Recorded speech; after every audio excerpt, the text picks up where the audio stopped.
Saudamos a todos com a paz do Senhor Jesus. Irmãos, podem se assentar.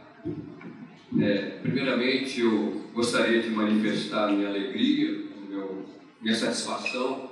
Estou lisonjeado por esse convite, em especial participar desse culto da melhor idade.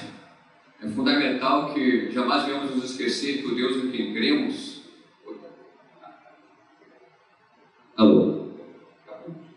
É fundamental compreendermos que o Deus em quem cremos, Ele tem valorizado a nossa maturidade, tem valorizado a nossa experiência. Amém? Gostaria de compartilhar com os irmãos um texto da Palavra do Senhor, que servirá de base para a mensagem dessa noite, que se encontra no segundo livro dos Reis, capítulo de número 4, versos 42 a 44. Segundo livro dos Reis, capítulo de número 4,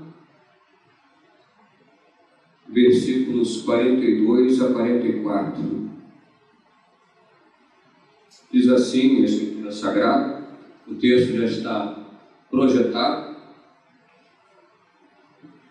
E um homem veio de Baal-Salisa e trouxe ao homem de Deus pães das primícias, 20 pães de cevada e espigas verdes na sua palma, e disse: dá ao povo para que coma. Porém seu servo disse: como hei de opor isto diante de 100 homens? E disse ele: dá ao povo para que coma, porque assim diz o Senhor: comer-se-á e sobejará. Então os pôs diante e comeram, e deixaram sobejos, conforme a palavra do Senhor. Bendito seja o nome do nosso Deus. Amados irmãos, esse texto da palavra do Senhor que acabamos de ler registra uma operação de milagres, uma operação de maravilhas promovida pelo Senhor através do ministério do profeta Eliseu. A Bíblia nos informa que 20 pães de cevada e umas poucas espigas alimentaram 100 homens, e alimentaram fartamente 100 homens, porque ainda houve sobejos, ou seja, ainda houve sobras depois que aqueles homens se fartaram.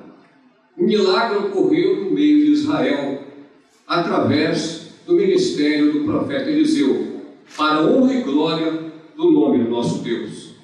Mas, afinal, quem foi o profeta Eliseu? Qual a origem do seu ministério? E a Bíblia nos informa que Eliseu iniciou o seu ministério na qualidade de sucessor do profeta Elias. Era um momento de transição. Eliseu, mais jovem, acompanhou os milagres que Deus operava através do ministério de Elias, e certamente ele foi um excelente súdito do Altíssimo, certamente ele foi um excelente aluno, porque ele aprendeu através do ministério de Elias, e com aquilo ele se preparou, ele se capacitou, foi capacitado pelo alto, pela eternidade, para dar continuidade àquele ministério profético. Em determinado momento, naquele período de transição, em que o ministério de Elias estava se findando, o ministério de Eliseu estava começando, ambos estavam caminhando juntos à margem do Rio Jordão. Aí ocorreu um milagre, porque Elias retirou a sua capa, a dobrou e feriu as águas. E as águas se abriram de uma e de outra banda, e ambos os profetas puderam passar a pés enxutos. Elias já recebera de Deus a revelação de que ele seria retirado da terra, que ele seria arrebatado. Então ele faz uma proposta para Eliseu. Qual a proposta? Diga-me o que tu queres antes que eu seja retirado de ti.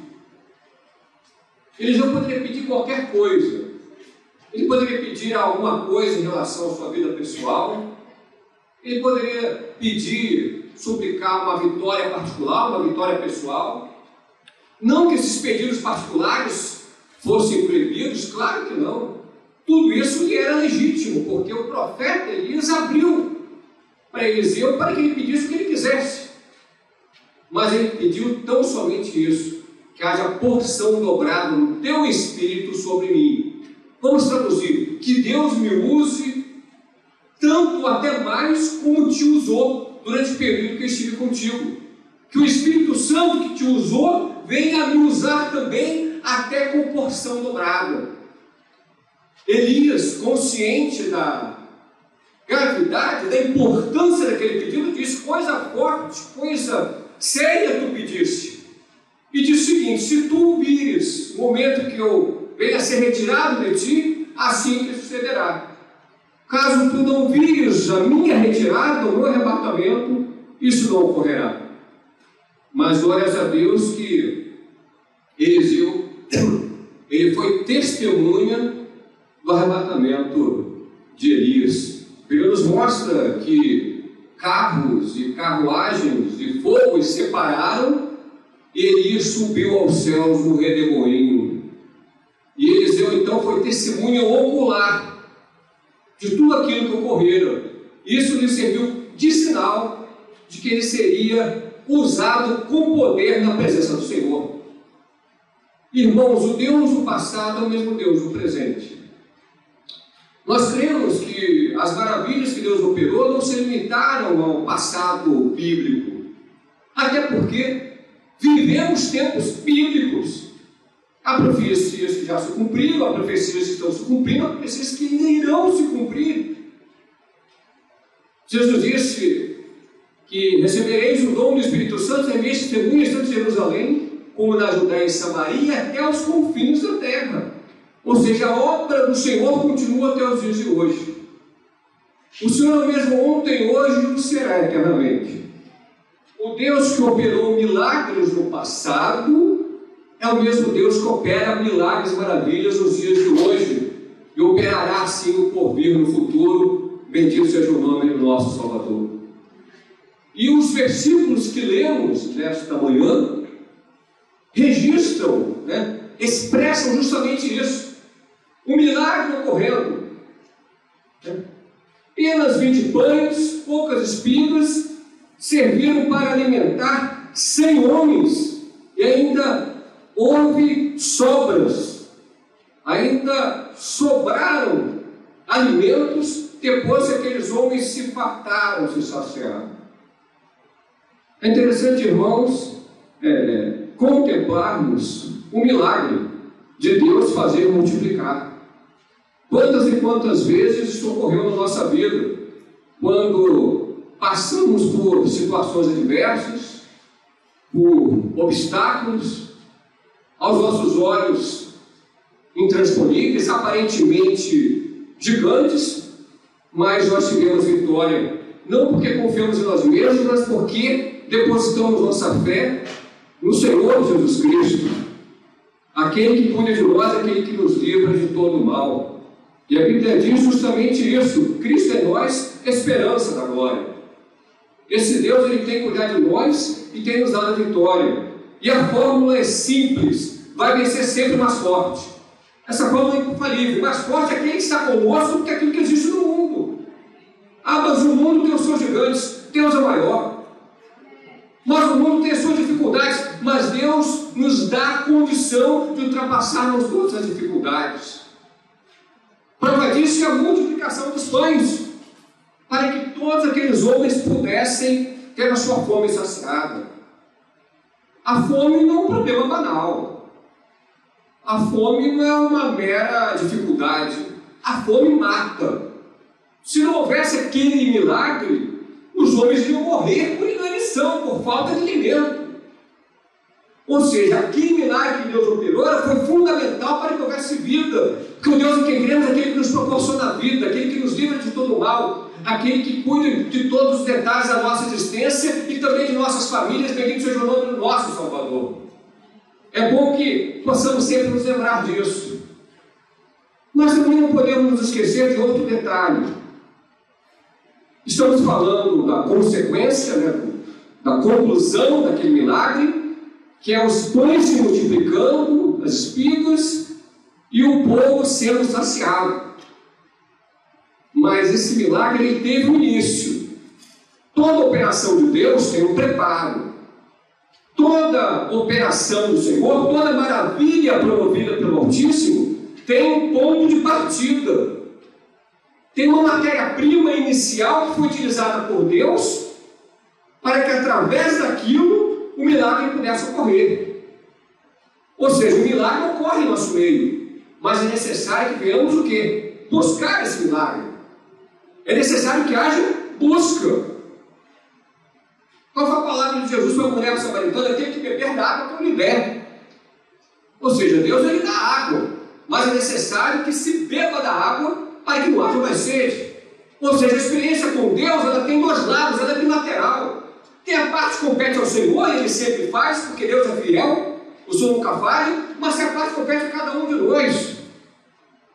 Quer nos apresentarmos diante do Senhor com a nossa fidelidade, com a nossa dedicação.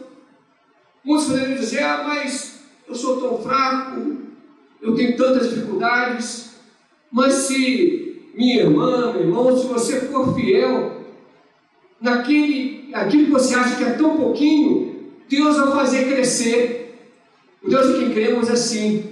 Ao sermos fiéis nas pequenas coisas, Deus nos coloca sobre as grandes coisas. O Deus em quem cremos é um Deus que abre portas. Cremos nisso. A Bíblia diz que muito pode, por seus efeitos, a súplica do justo, aleluia. E qual foi o ponto de partida? Qual foi o pontapé inicial? Qual foi o marco? Foi a apresentação de 20 pães e algumas espigas. Primeiro multiplica as espigas, multiplica os pães, 20 pães de cevada e algumas espigas. Agora eu faço uma pergunta para os irmãos. Aliás, abrindo parênteses, os irmãos achavam que aqui ia ser monólogo, não, né? Só eu falando, os irmãos ouvindo, não. Vai ter uma dinâmica. Vou também perguntar aos irmãos, vou responder. Não vai ser só conversa de um lado e oitiva audição do outro, não. Tá certo? Cabe aqui a primeira pergunta. O que há de comum, o que houve em comum dos 20 pães e das espigas? Qual o ponto de contato, de interseção? O que havia em comum? 20 pães das primícias, pães de cevada, e espigas verdes na sua palha, espigas verdes e pães das primícias. O que havia em comum em ambos os alimentos? Qual a qualidade que era comum em ambos os alimentos? Os dois tipos de comida. O que havia em comum? O que havia em comum? Tem um ponto de interseção, tem um ponto de contato, de convergência desses dois tipos de alimentos. Qual seria esse ponto de contato? Em relação à qualidade.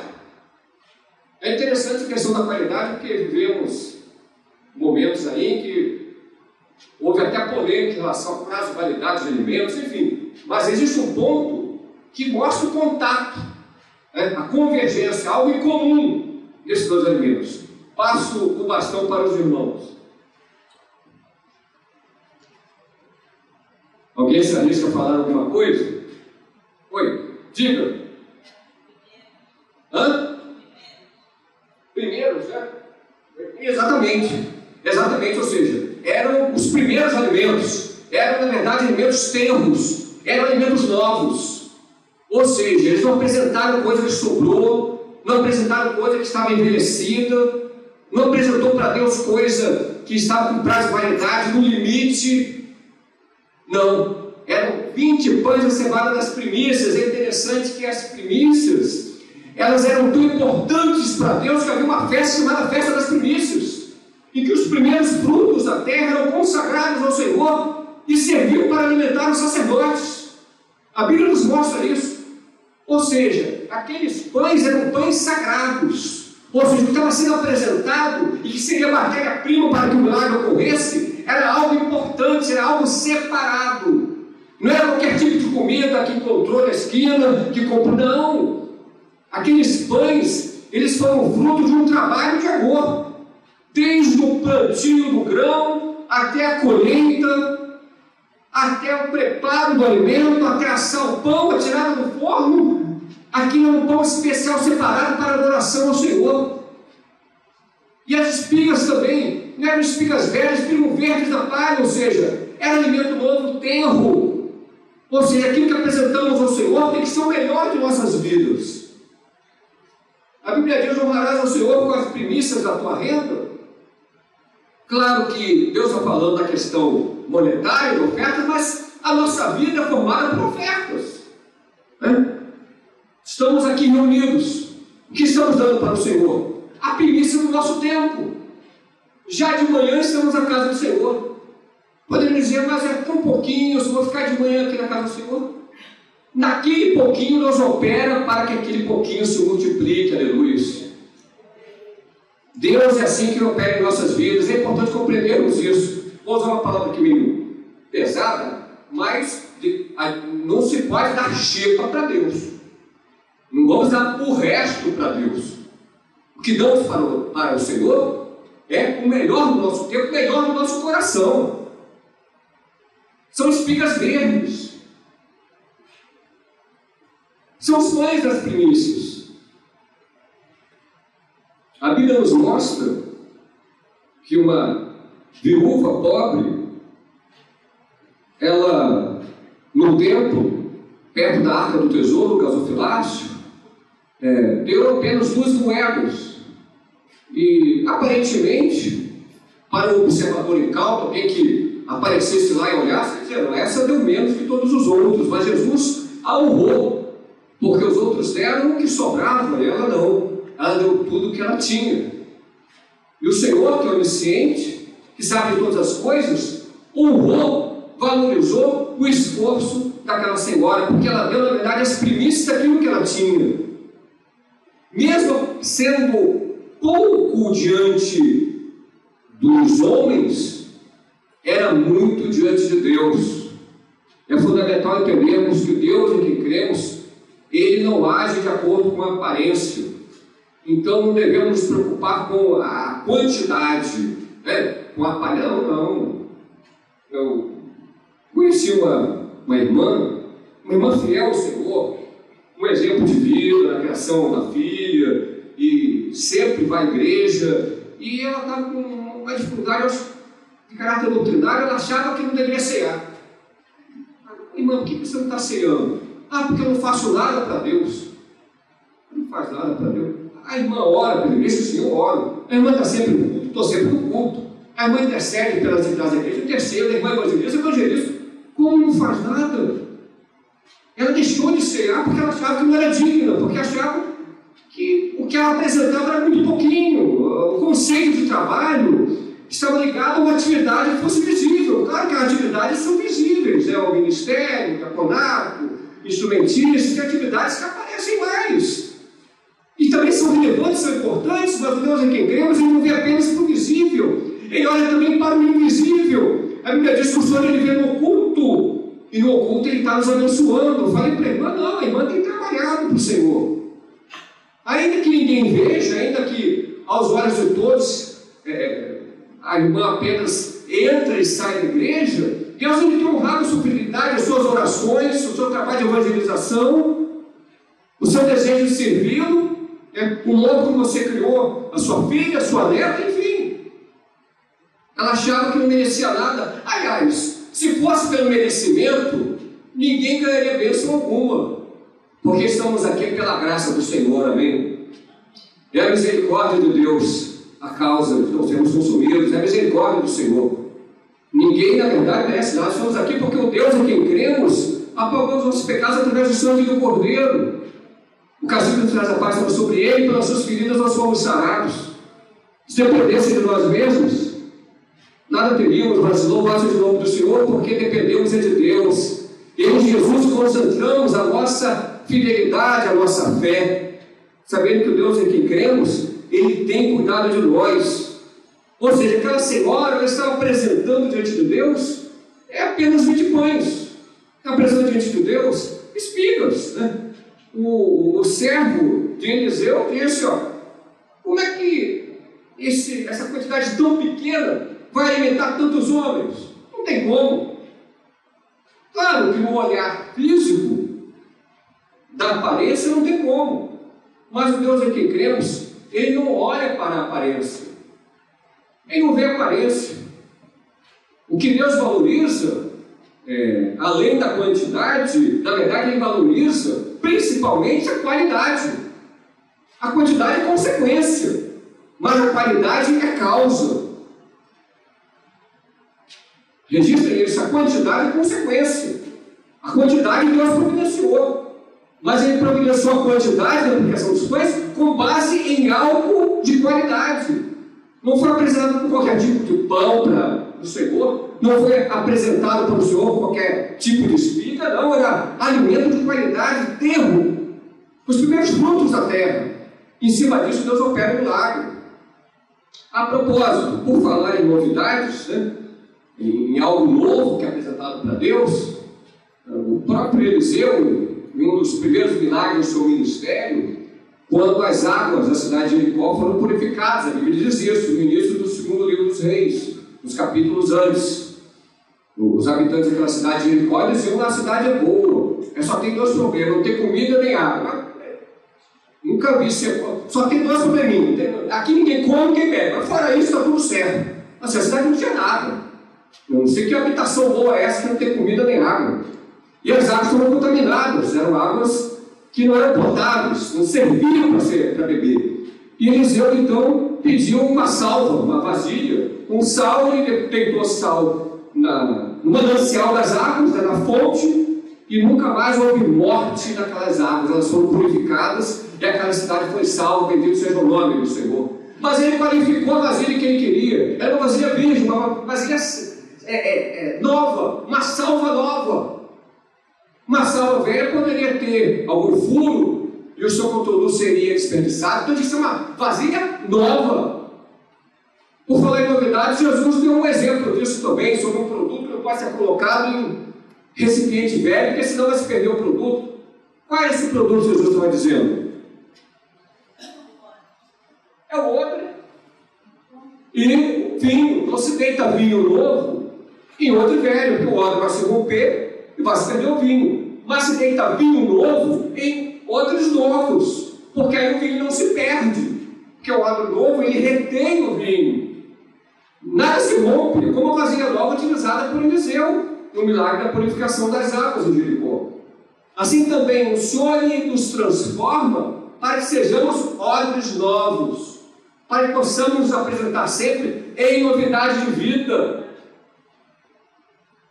Isso vai muito além da idade cronológica. É algo novo que Deus faz em nossos corações. E a Bíblia diz que quem está em Cristo, nova, olha a palavra nova novamente, nova criatura é. As coisas velhas já passaram, eis que tudo se fez novo. Se você ora ao Senhor, se irmão, busca a presença de Deus, faz a vontade do Senhor, ora no local secreto de oração, intercede, evangeliza, faz a sua parte, você está oferecendo algo importante. Você, minha irmã, você é uma ovelha valiosa aos olhos de Jesus. O Senhor é o nosso pastor e nós somos ovelhas do seu aprisco, e Deus ele tem cuidado de nós com muito carinho. E Deus ele tem visto, mesmo que pareça desapercebido aos olhos humanos ou não pareça, Deus ele tem visto o seu esforço, Deus ele tem visto as suas necessidades, o Senhor sabe dos seus problemas, das suas lutas, e Deus ele tem uma solução para cada um desses dilemas, para cada uma dessas questões. Deixa Deus atuar, deixa Deus ser Deus na tua vida. Por isso é fundamental, é necessário que possamos apresentar como salvas, como vasilhas, como odres novos, apresentando frutos novos, primícias. Ah, mas é tão pouco, mas aquele pouquinho, certamente Deus estará atuando. Novamente, o Senhor não olha para o exterior, Deus ele olha para o interior, para o coração. Outro exemplo que gostaríamos de citar, de tantos que já citamos nesta manhã, é justamente o processo de escolha daquele que seria o substituto de Saul como rei em Israel.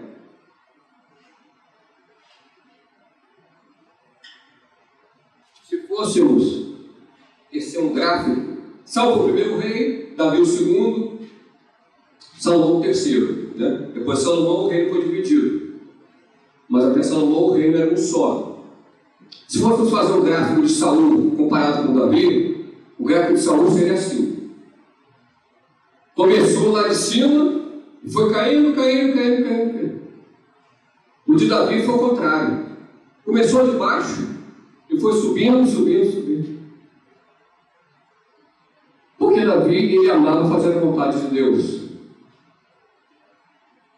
E para ser pastor de um país, de uma nação, ser um estadista, ele antes treinou sendo pastor de ovelhas e protegendo as ovelhas do urso, do leão, protegendo valentia. Era um homem valente, era um fiel, era um herói da fé, um homem de grandes valores que amava profundamente fazer a vontade do Senhor. Mas o ato de apacentar as ovelhas ou de trabalhar com as ovelhas, de ter protegido as ovelhas de animais, de predadores, parece que não foi valorizado necessariamente nem da sua própria casa. A Bíblia nos mostra que o Senhor já tinha revelado a Samuel que Saul ia ser sucedido por um rei. Esse rei era da tribo de Judá, Saul era de Benjamim, era da tribo de Judá, e seria da casa de Jessé. E aí lá foi Samuel, que era um juiz, né? Período de transição do final do período dos juízes para o início do período dos reis, né? Uma contradição histórica. Era sacerdote, também sacerdote e juiz, e ouviu a vontade do Senhor e foi até Belém, porque em Belém havia a casa de Jessé. E Jessé apresentou todos os filhos. Começou com Eliabe, aí Samuel, quando vê Eliabe, deveria ter um porte, né? É o seu filho mais velho, né?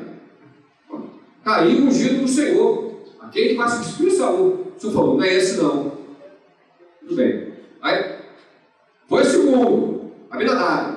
Vai ver quem é esse. O Senhor falou: também não é não. Aí passou o terceiro, Samar. É esse, também não é. Aí o quarto, não é. O quinto, não é. O sexto, não é. Certo, não é. Mas a passar você. Davi não foi nem cogitado naquele primeiro momento. Não foi nem lembrado.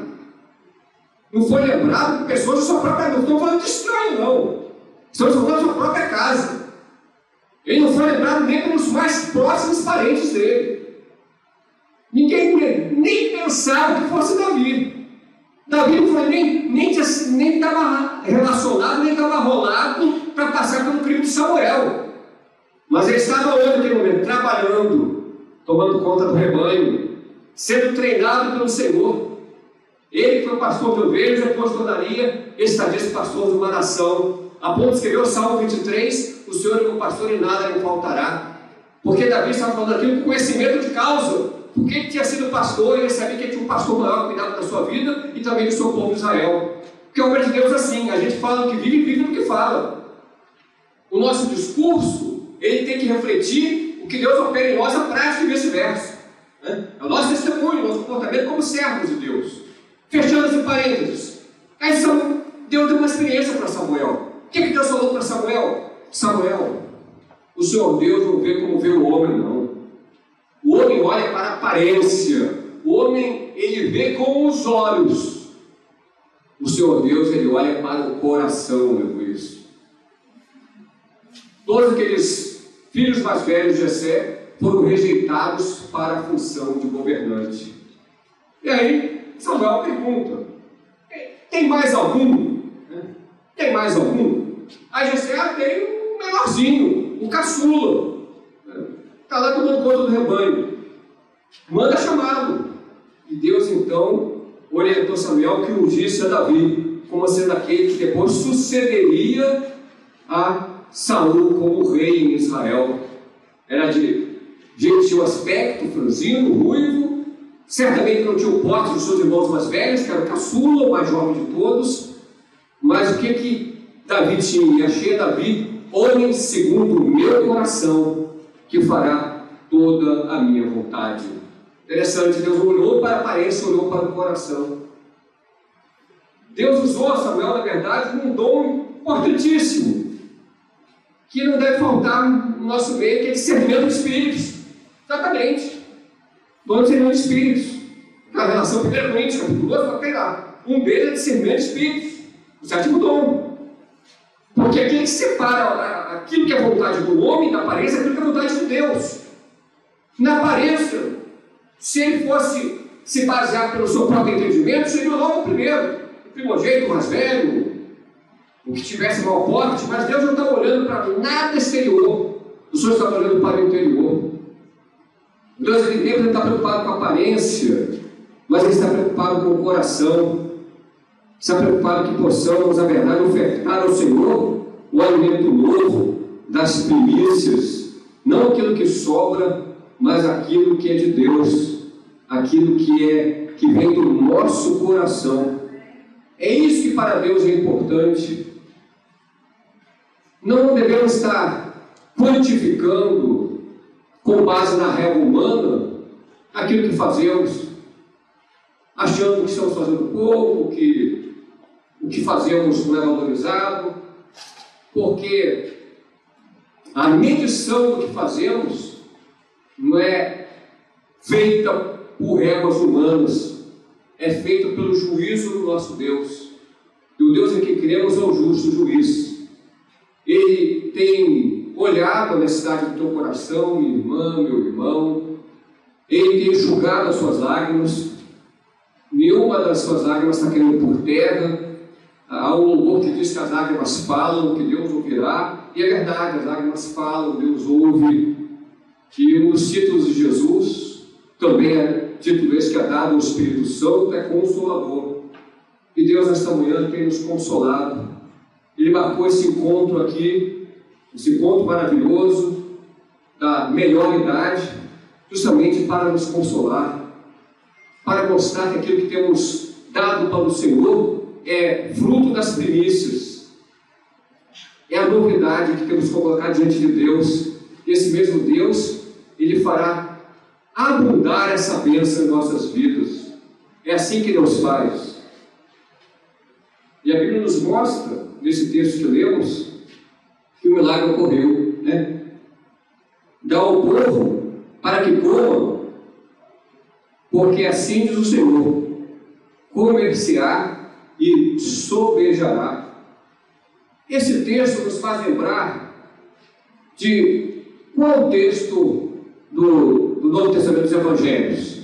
Esse texto em que houve a multiplicação dos pães de cevada, das espigas para alimentar 100 homens. Nos lembramos de quê? De qual episódio do Novo Testamento dos Evangelhos?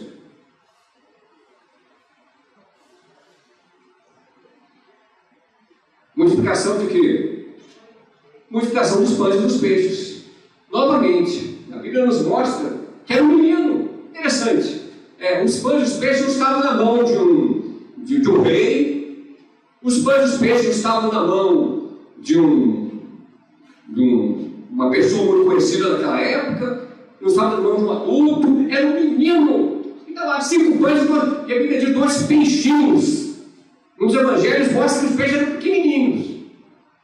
Mas houve um milagre que o alimentou mais de 5.000 pessoas. 5.000 só homens, fora mulheres e crianças. Devia ter, mais ou menos, contando homem, mulher com as crianças, umas 20.000 pessoas. Não é pouca gente, não. 5.000 só homens, fora mulheres e crianças. Então a quantidade de pessoas que foram alimentadas era enorme. Com base em 5 pães e 2 peixes.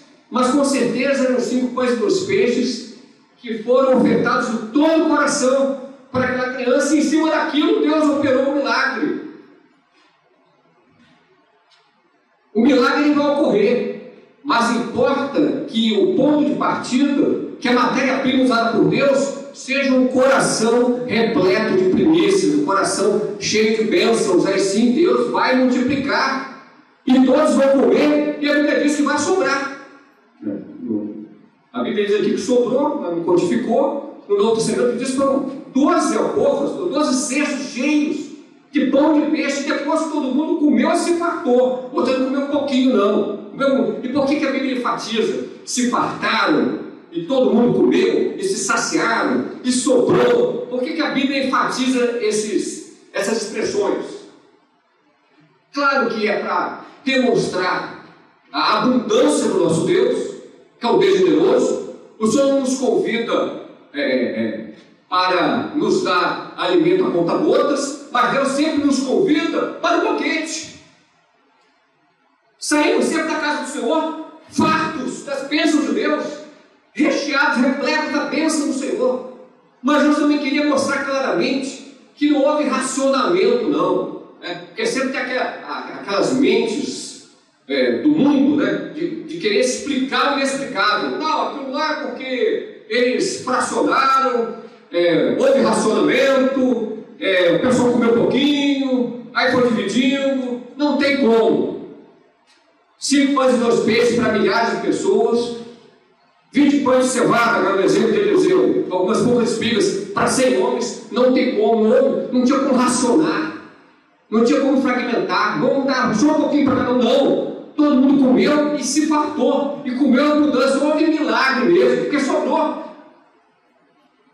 A bênção do Senhor enriquece, a bênção do Senhor acrescenta dores.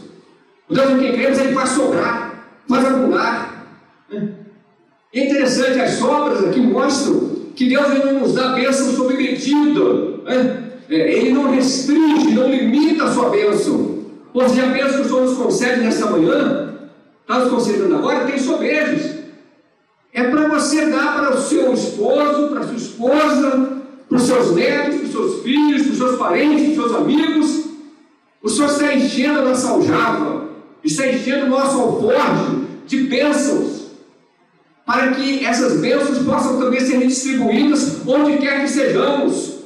Por isso o Senhor fala: se tu uma bênção, se tu uma bênção. Somos fiéis naquele pouquinho, mas se aquele pouquinho for de qualidade, que Deus olha para a parede, Deus faz crescer, Deus faz multiplicar. Creia nisso, que certamente bênçãos que Deus está derramando na vida dos irmãos serão repassadas para aqueles que estão próximos de você, que fazem parte da sua lista de oração, que não saem da sua mente, do seu coração, pessoas queridas, talvez ainda nem conheçam o Senhor, mas que vão ter uma experiência em nome de Jesus com a eternidade também, com a salvação que um dia te alcançou. Que cremos nesse Deus que ouve as nossas orações. A Bíblia diz: pedi a ser usado, buscai e achareis. Muito pode por suas bênçãos, a súplica do justo, pelo seu poder. Deus, ele tem nos ouvido, ele tem suprido as nossas necessidades. E para concluirmos essa mensagem, nós estamos quase no final, lembramos outro trecho da Bíblia, chamada a parábola dos talentos, né? Um senhor rico, ele distribuiu talentos para trabalhadores. Para um deu 5, para outro deu 2 talentos, para o terceiro deu 1. Aquele que recebeu um talento, ele fazia mau juízo do seu senhor, misturou com a terra, fez um buraco e enterrou, e devolveu apenas o que tinha recebido. Esse foi criticado severamente pelo Senhor. Mas quem tinha 2 talentos, investiu nos 2 talentos, granjeou mais 2, 100% de lucro, né? Dobrou. Quem tinha 5 talentos também investiu os 5, trabalhou em cima daqueles 5 talentos e pode dobrar. Também dobrou, conseguiu mais 5 talentos, né? Para aquele que escolheu o talento, houve crítica, porque ele apenas devolveu aquilo que recebeu.